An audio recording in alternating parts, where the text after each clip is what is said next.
Hi, Dr. Desmond Ebanks here, and I want to talk to you about our philosophy. So, right from the onset of the opening of alternative healthcare, my quest has been to optimize performance, vitality, and health to help people experience enhanced quality of life by managing the aging process. And in doing so, this age management process can result in improved longevity and even aspects of age reversal. Now, many people and many doctors get caught up in focusing on the various tactics that can be employed, such as nutrition, exercise, hormone therapy, supplements, drugs. There's nothing unique in any of that.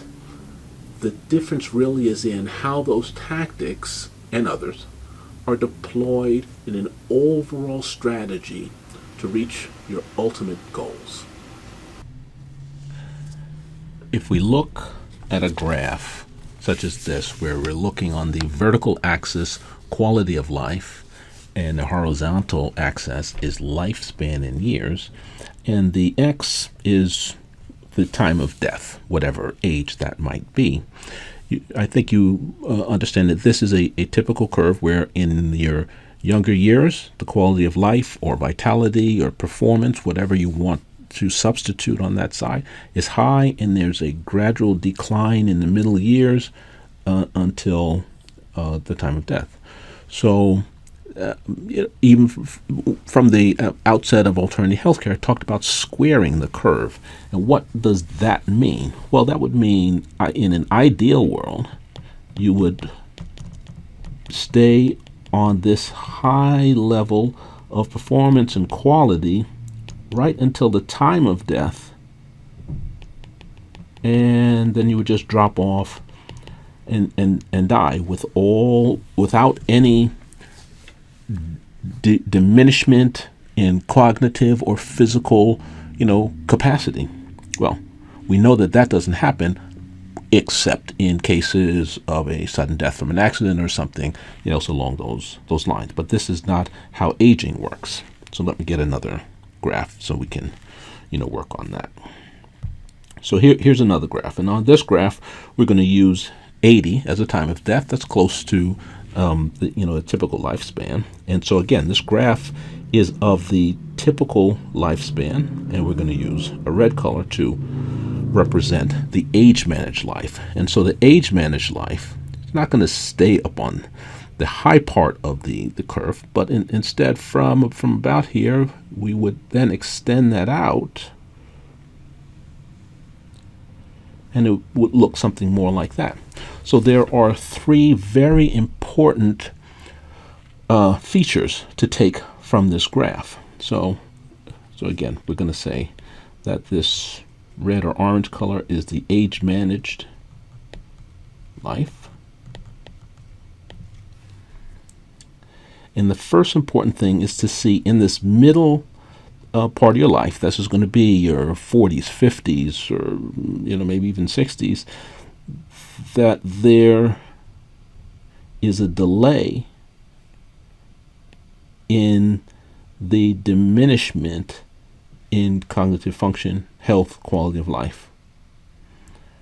The second important thing, even though that the goal may not necessarily be longevity, if in this middle area you take better care of yourself and delay the onset of chronic diseases, chances are you will live longer. So this is the second feature. It's increase longevity, and what this is going to be, we can call it 100, which is a centenarian.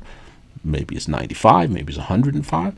I don't ascribe to the idea that some body hackers say they want to live to 200. The technology is not quite there yet.